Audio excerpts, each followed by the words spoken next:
MLC BJP అభ్యర్థి అంజిరెడ్డి గారు వారికి టికెట్ ఇవ్వడం చాలా శుభసూచకం, అభినందనీయకరమైన విషయం. ఎందుకంటే మంచి సామాజిక వర్గం నుంచి పారిశ్రామికవేత్తకు టికెట్ ఇవ్వడం, వారు పట్టభద్రుల పక్షాన పోరాడే తత్వం గల పటిమ గలటువంటి వ్యక్తి. ఈ ఉమ్మడి ఈ యొక్క మెదకు, కరీంనగర్, ఆదిలాబాదు ఈ యొక్క ఉమ్మడి జిల్లా నుంచి అత్యధిక మెజార్టీతో పట్టభద్రులు ఆయనకు ప్రథమ ఓటు వేసి గెలిపించడానికి సిద్ధంగా ఉన్నారు.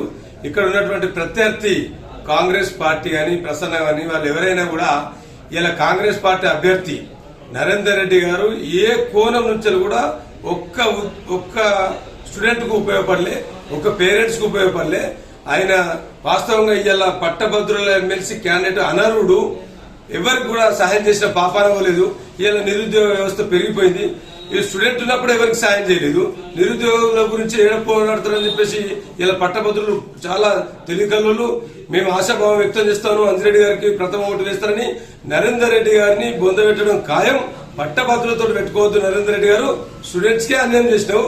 ఇలా నిరుద్యోగుల కోసం కొట్లాడతా అంటే నమ్మేటోళ్ళు ఎవరు లేరు. కాబట్టి ఇలా పట్టభద్రులందరినీ కూడా ఏకతాటిపై వచ్చి ఇలా ఈ పట్టభద్రుల గొంతుగా వినిపించే దిశలో ఇలా అంజిరెడ్డి గారికి సంపూర్ణ మద్దతు ఇవ్వాలని చెప్పి కోరుతా ఉన్నాం. అలాగే భారతీయ జనతా పార్టీ ఇవాళ ఢిల్లీలో కైవసం చేసుకున్నాం.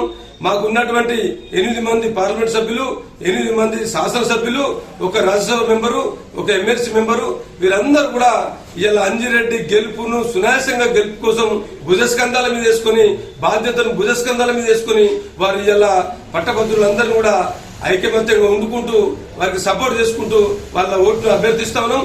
భారీ మెజార్టీ దిశగా అంజిరెడ్డి గారు గెలుస్తారు, దాంట్లో అనుమానం లేదు. ప్రత్యర్థులకు గుండెలు దడిలు అనే విధంగా మా అంజిరెడ్డి గారి ప్రచారం ఉంటది.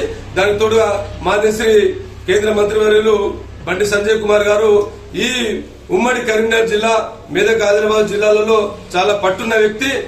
ప్రథమమైనటువంటి ఓటు తనను చూసి గాని, మోడీ గారిని చూసి, బీజేపీని చూసి, అంజిరెడ్డి గారిని చూసి పట్టభద్రులందరూ ఆకర్షితులవుతున్నారని చెప్పేసి ఈ సందర్భంగా అంజిరెడ్డి గారి గెలుపు నల్లేరు మీద నడక అని చెప్పి ఈ సందర్భంగా తెలియజేస్తా ఉన్నాం.